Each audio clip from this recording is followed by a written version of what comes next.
नमस्कार, मैं हूं आलोक जोशी और आप देख रहे हैं बिज अड्डा। और बिज अड्डा में आज हम बात करेंगे इकोनॉमी कहां जाएगी और इकोनॉमी के साथ ब्याज दरें कहां जा सकती हैं। चिंताजनक खबर भी हो सकती है, लेकिन उस चिंता के अंदर कुछ सुनहरी लकीर, उम्मीद की लकीर दिख रही है, अच्छी खबर दिख रही है। और कहना है जहांगीर अजीज का, जो मशहूर अर्थशास्त्री हैं, जेपी मॉर्गन के साथ जुड़े हुए हैं, उनका कहना है कि दुनिया की इकोनॉमी में जो मंदी आती हुई दिख रही है, स्लो डाउन होता हुआ दिख रहा है, उसकी वजह से भारत की इकोनॉमी में भी स्लो डाउन दिखाई पड़ सकता है आने वाले 6 महीनों में, यानी इस साल की दूसरी छमाही में। और इसके साथ जो अच्छी खबर वो कह रहे हैं, अच्छी चीज़ क्यों है, वो कह रहे हैं चिंताजनक नहीं है बात बहुत। और उसकी वजह ये है कि इकोनॉमी जिस तरह से चल रही है उसमें थोड़ा टिकाऊपन लाने के लिए, स्थायित्व लाने के लिए शायद इस वक्त थोड़ा स्लो डाउन ज़रूरी होगा। और इसकी वजह भी यह है कि अगर आपको मैक्रो इकोनॉमिक और फाइनेंशियल स्टेबिलिटी रखनी है तो इस वक्त पूरी दुनिया की इकोनॉमी के साथ भारत की इकोनॉमी का भी थोड़ा ठंडा होना ज़रूरी है। जैसे दौड़ में कहा जाता है, लंबी दौड़ में, कि आप अगर थोड़ा सांस लेते हुए न रहें तो मुश्किल हो सकती है, उसी तरह की बात वो कह रहे हैं। ये जेपी मॉर्गन में इमर्जिंग मार्केट इकोनॉमीज़ के हेड हैं। एक इंटरव्यू दिया उन्होंने एक अखबार को, और उस इंटरव्यू में उन्होंने कहा है कि हमारा विचार ये है कि दूसरी छमाही में साल के ग्रोथ थम सकती है। थम का मतलब रुक नहीं सकती है, स्लो हो सकती है, धीमी पड़ सकती है। और हालांकि ये थोड़ा बुरा लग सकता है, लेकिन इस वक्त की परिस्थिति में ये इकोनॉमी को सहारा देने के लिए, इकोनॉमिक स्टेबिलिटी लाने के लिए, ये जो थोड़ी सी रफ्तार में कमी अच्छी रहेगी। और उनकी वजह वो क्या कहते हैं कि जो भारत की हाल की ग्रोथ रही है वो ज़्यादातर जो पिछले कुछ वक्त में, पिछले कुछ महीनों में कहिए, कुछ सालों में कहिए, वो जो ग्रोथ रही है वो ख़ास तौर पे एक्सपोर्ट ड्रिवन रही है, एक्सपोर्ट पर आधारित रही है, और उसमें भी ख़ास तौर पर सर्विसेज।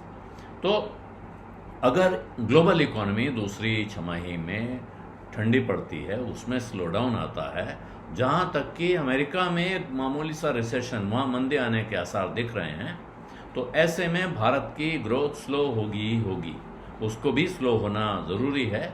और इसकी वजह से भारत की मैक्रो इकोनॉमिक स्टेबिलिटी में, यानी कि भारत के लंबे दौर के प्रोस्पेक्ट्स में या भारत के अर्थतंत्र में किसी तरह की कोई चिंता पैदा हो, कोई दरार पड़े, कोई डर ऐसा दिखाई नहीं पड़ रहा है। उसकी वजह है भारत के पास काफ़ी बड़े फॉरेन एक्सचेंज रिजर्व्स हैं, और भारत सरकार अपना जो फिस्कल डेफिसिट का टारगेट है उसके आसपास है, उससे वो बहुत छितराई हुई नहीं है। ये जहांगीर अजीज का कहना है। और साथ में उनका कहना है कि जो भारत में एग्रेसिव मॉनेटरी टाइटनिंग हुई है, जो ब्याज दरें बढ़ाई गई हैं, उसकी वजह से कंजम्पशन और इन्वेस्टमेंट को वैसा नुकसान नहीं पहुंचा है जैसा नुकसान पहुंच सकता था, जैसी आशंका जताई जा रही थी। और ये दुनिया का हाल है। और इस वजह से अमेरिकी जो फेडरल रिजर्व है, अमेरिकी सेंट्रल बैंक है, वो अभी इंटरेस्ट रेट और बढ़ा सकता है, इसके आसार दिख रहे हैं। लेकिन भारत के बारे में वो ख़ास तौर पे कहते हैं कि क्योंकि यहाँ महंगाई में कमी आ रही है, और अगर सेकेंड हाफ में ग्रोथ और स्लो डाउन होती है तो महंगाई में और कमी आ सकती है, और ऐसे में रिजर्व बैंक ऑफ इंडिया के लिए रास्ता खुल जाएगा, गुंजाइश बन जाएगी कि वो रेट कट कर सके। इसकी वजह से, हालांकि उनका कहना है कि अभी ऐसा नहीं लग रहा है कि अभी तुरंत रिजर्व बैंक कोई राहत देने लगे, वो ढील छोड़ दे, लेकिन हो सकता है कि इस साल की चौथी तिमाही, यानी आखिरी क्वार्टर, अक्टूबर, नवंबर, दिसंबर के बीच रिजर्व बैंक की तरफ से रेट कट होने की शुरुआत हो जाए।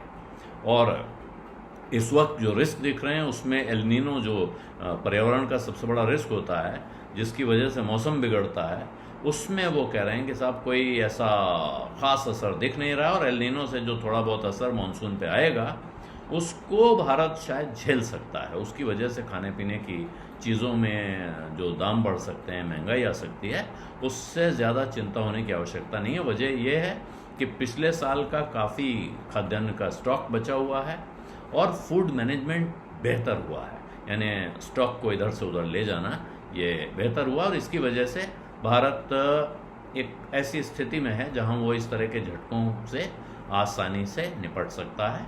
और अगर थोड़ा बहुत झटका लगा तो भारत के पास पैसा भी है और वो खर्चा करने की गुंजाइश भी बची हुई है, जिससे कि वो अपने पिछले साल के बजट टारगेट में रहते हुए खर्चा कर सके सरकार के जनता के लिए और इकोनॉमी में रफ्तार लाने के लिए।